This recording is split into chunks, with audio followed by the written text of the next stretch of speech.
আসসালামু আলাইকুম, welcome to my channel. আপনারা সবাই কেমন আছেন? আজকে আমি আপনাদের জন্য খুব সুন্দর একটি বর্ডার ডিজাইন নিয়ে এসেছি। এই বর্ডার ডিজাইনটি আপনারা কর্নার ডিজাইন হিসেবেও সেলাই করতে পারেন। চটের উপর কিভাবে ক্রস সেলাইয়ের মাধ্যমে বর্ডার ডিজাইন বা কর্নার ডিজাইন সেলাই করা যায় তা আজকে আমি সেলাই করে দেখাবো। শুরুতে আমি সবুজ কালারের উলের সুতা নিয়েছি। সবুজ কালারের উলের সুতা দিয়ে ঠিক গাছের ডালের কিছু অংশ আমি এখানে সেলাই করেছি। এখানে এই ঘরটির ঠিক উপরে একটি ঘর বাদ রেখে পরপর আমি দুটি ঘর তুলব। লম্বালম্বিভাবে দুটি ঘর হবে। এটি হচ্ছে ক্রস সেলাইয়ের মাধ্যমে চটের উপর সেলাই করতে হয়। এখানে লম্বালম্বিভাবে দুটি ঘর তোলার পর কর্নারে বাম দিকে কর্নারে দুটি ঘর তুলব। এখানে একটি ঘর,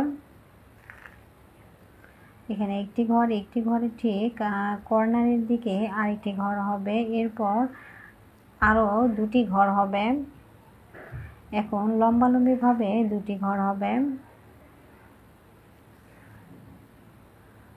একটি ঘর, এখানে আরেকটি ঘর। এখন ঠিক ডান দিকে আবার কর্নারে দুটি পরপর দুটি ঘর হবে। কর্নারের দিকে পরপর দুটি ঘর হবে।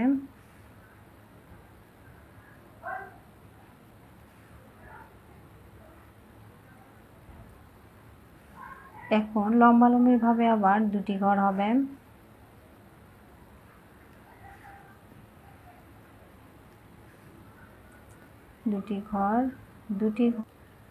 আপনাদের সুবিধার জন্য সবুজের এই অংশটা আমি আরও একবার শুরু থেকে বলে দিচ্ছি। এখানে এই সবুজ ঘরের উপরের ঘরটি বাদ রেখে পরপর লম্বালম্বিভাবে দুটি ঘর তুলেছি। এই দুটি ঘরে কর্নারে উপরের দিকে পরপর 1 2 দুটি ঘর, ঠিক এর বাম পাশে লম্বালম্বিভাবে দুটি ঘর তুলেছি। ডান দিকে এখানে কর্নারে 1 2 দুটি ঘর, ঠিক এখানে ডান দিকে লম্বালম্বিভাবে দুটি ঘর। এরপর বাম দিকে ক্রস হয়ে এখানে দুটি ঘর, এখানে দুটি ঘর, ডান দিকে কর্নারে এখানে দুটি ঘর। এরপর লম্বালম্বিভাবে দুটি ঘর তুলেছি। এখন আমি লাল কালারের উলের সুতা দিয়ে ঠিক এই অংশগুলোতে এখন সেলাই করব। যেমন আমি নিচের দিকে এই বর্ডার লাইনের নিচের অংশে যেরকমভাবে লাল অংশগুলো সেলাই করেছি, ঠিক এখন উপরের দিকে লাল কালারের উলের সুতা দিয়ে সেলাই করব। ঠিক এখানে সবুজ ঘরের পাশের ঘরটি বাদ রেখে পরপর দুটি ঘর তুলব। দুটি ঘরের ঠিক বাম দিকে লম্বালম্বিভাবে দুটি ঘর তুলব। এই ছোট্ট ফুলটির চতুর্দিকে লাল কালারের উলের সুতা দিয়ে দুটি করে ঘর চতুর্দিকে হবে। এখানে দুটি ঘর, ঠিক বাম দিকে দুটি ঘর।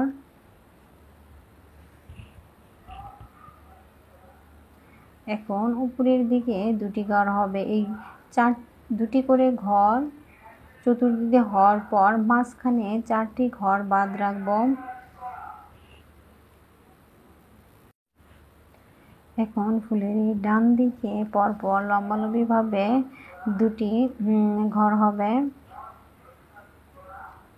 এখানে দুটি ঘর হবে। দুটি ঘর হওয়ার পর ঠিক এই পাশের ফুলটিতেও এখানে পাশের ঘরটি বাদ রেখে ঠিক একইভাবে এখানেও দুটি ঘর উঠবে। এখানেও চতুর্দিকে দুটি করে ঘর উঠবে।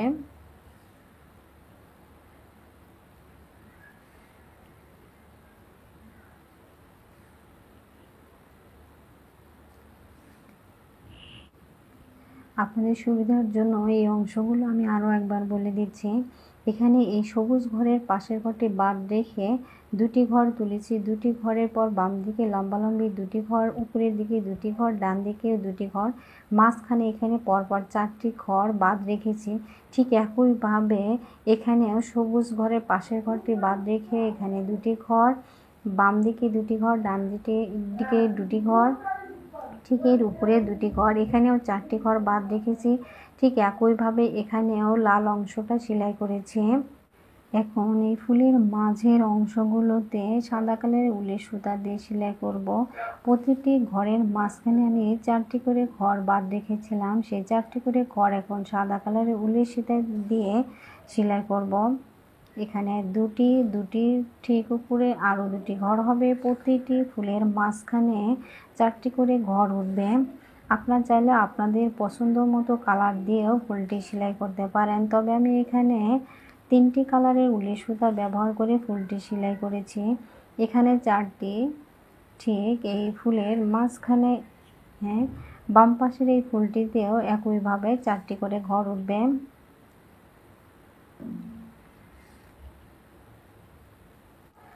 এখানে নিচে কর্নারের দিকে পরপর আমি এখানে 4টি ঘর তুলেছি। 4টি ঘর তোলার পর নিচের কর্নারের দিকে 2টি ঘর তোলার পর এখানে লম্বালম্বি 2টি ঘর, এরপর ঠিক উপরের দিকে কর্নারে 1 2 2টি ঘর, এরপর এখানেও 2টি ঘর। ঠিক একইভাবে উপরের দিকে এবং নিচের দিকে বর্ডার লাইন একই রকমভাবে সেলাই হবে।